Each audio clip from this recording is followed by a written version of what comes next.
کیا آپ جانتے ہیں ایک وقت ایسا بھی آیا جب خانہ کعبہ سیلاب سے متاثر ہوا، اس کی بنیادیں کمزور ہو گئیں، اس کی دیواریں ٹوٹنے لگیں اور پھر اس کی تعمیر کے دوران ایک ایسا جھگڑا کھڑا ہو گیا کہ تلواریں نکل آئیں اور خون بہنے کے قریب پہنچ گیا، مگر عین اسی لمحے ایک باوقار اور امین شخصیت نے اپنی بے مثال حکمت سے اس جنگ کو روک دیا۔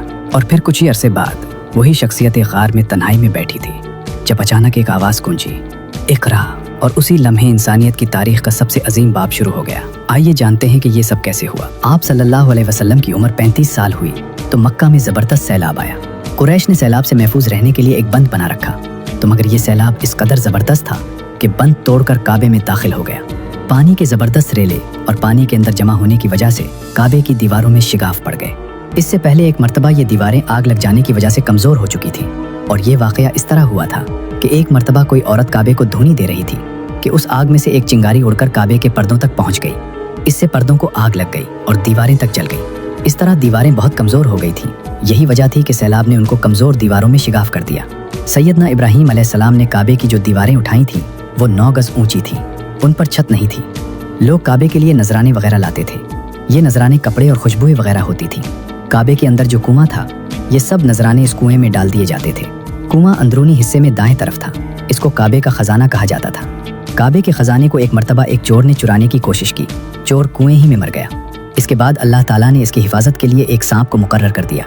یہ سانپ کنویں کی منڈیر پر بیٹھا رہتا تھا، کسی کو خزانے کے نزدیک نہیں آنے دیتا تھا۔ قریش بھی اس سے خوف زدہ رہتے تھے۔ اب جب کہ کعبے کی دیواروں میں شگاف پڑ گئے اور نئے سرے سے اس کی تعمیر کا مسئلہ پیش آیا، تو اللہ تعالیٰ نے ایک پرندے کو بھیجا، وہ اس سانپ کو اٹھا لے گیا۔ یہ دیکھ کر قریش کے لوگ بہت خوش ہوئے۔ اب انہوں نے نئے سرے سے کعبے کی تعمیر کا فیصلہ کر لیا اور پروگرام بنایا کہ بنیادیں مضبوط بنا کر دیواروں کو زیادہ اونچا اٹھایا جائے۔ اس طرح دروازے کو بھی اونچا کر دیا جائے گا تاکہ کعبے میں کوئی داخل نہ، صرف وہی شخص داخل ہو جسے وہ اجازت دیں۔ اب انہوں نے پتھر جمع کیے، ہر قبیلہ اپنے حصے کے پتھر الگ جمع کر رہا تھا۔ چندہ بھی جمع کیا گیا، چندے میں انہوں نے پاک کمائی دی، ناپاک کمائی نہیں دی۔ مثلاً طوائفوں کی آمدنی، سود کی کمائی، دوسروں کا مال غصب کر کے حاصل کی گئی دولت چندے میں نہیں دی، اور پاک کمائی انہوں نے بلا وجہ نہیں دی تھی۔ ایک خاص واقعہ پیش آیا تھا جس سے وہ اس نتیجے پر پہنچے تھے کہ اس کام میں صرف پاک کمائی لگائی جائے گی۔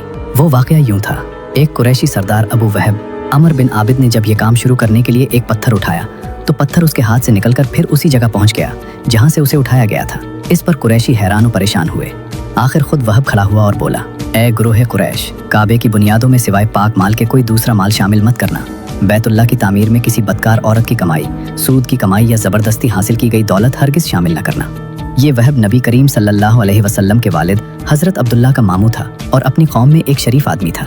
جب قریش کے لوگ خانہ کعبہ کی تعمیر کے لیے پتھر لا رہے تھے تو ان کے ساتھ نبی کریم صلی اللہ علیہ وآلہ وسلم بھی پتھر لانے میں شریک تھے۔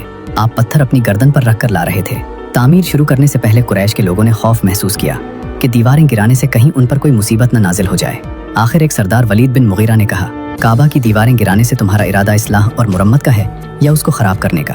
جواب میں لوگوں نے کہا، ظاہر ہے ہم تو مرمت اور اصلاح چاہتے ہیں۔ یہ سن کر ولید نے کہا، تب پھر سمجھ لو اللہ تعالیٰ اصلاح کرنے والوں کو برباد نہیں کرتا۔ پھر ولید ہی نے گرانے کے کام کی ابتدا کی، لیکن اس نے بھی صرف ایک حصہ ہی گرایا تاکہ معلوم ہو جائے کہ ان پر کوئی تباہی تو نہیں آتی۔ جب وہ رات خیریت سے گزر گئی تب دوسرے دن سب لوگ اس کے ساتھ شریک ہو گئے اور پوری عمارت گرا دی، یہاں تک کہ اس کی بنیاد تک پہنچ گئے۔ یہ بنیاد ابراہیم علیہ السلام کے ہاتھ کی رکھی ہوئی تھی۔ حضرت ابراہیم علیہ السلام نے بنیادوں میں سبز رنگ کے پتھر رکھے تھے۔ یہ پتھر اونٹ کے کوہان کی طرح کے تھے اور ایک دوسرے سے جڑے ہوئے تھے۔ دائیں کونے کے نیچے سے قریش کو ایک تحریر ملی، وہ تحریر سریانی زبان میں لکھی ہوئی تھی۔ انہیں سریانی زبان نہیں آتی تھی۔ آخر ایک یہودی کو تلاش کر کے لایا گیا، اس نے وہ تحریر پڑھ کر انہیں سنائی۔ تحریر یہ تھی، میں اللہ ہوں، مکہ کا مالک، جس کو میں نے اس دن پیدا کیا جس دن میں نے آسمانوں اور زمین کو پیدا کیا، جس دن میں نے سورج اور چاند بنائے۔ میں نے اس کو یعنی مکہ کو 7 فرشتوں کے ذریعے گھیر دیا۔ اس کی عظمت اس وقت تک ختم نہیں ہوگی جب تک کہ اس کے دونوں طرف پہاڑ موجود ہیں۔ ان پہاڑوں سے مراد ایک تو ابو قیس پہاڑ ہے جو کہ صفا پہاڑی کے سامنے ہے، اور دوسرا قیقان پہاڑ ہے جو مکہ کے قریب ہے اور جس کا رخ ابو قیس پہاڑ کی طرف ہے۔ اور یہ شہر اپنے باشندوں کے لیے پانی اور دودھ کے لحاظ سے بہت بابرکت اور نفع والا ہے۔ یہ پہلی تحریر تھی۔ دوسری مقام ابراہیم سے ملی، اس میں لکھا تھا، مکہ اللہ تعالیٰ کا محترم اور معظم شہر ہے، اس کا رزق 3 راستوں سے اس میں آتا ہے۔ یہاں 3 راستوں سے مراد قریش کے 3 تجارتی راستے ہیں، ان راستوں سے قافلے آتے جاتے تھے۔ تیسری تحریر اس سے کچھ فاصلے سے ملی، اس میں لکھا تھا، جو بھلائی بوئے گا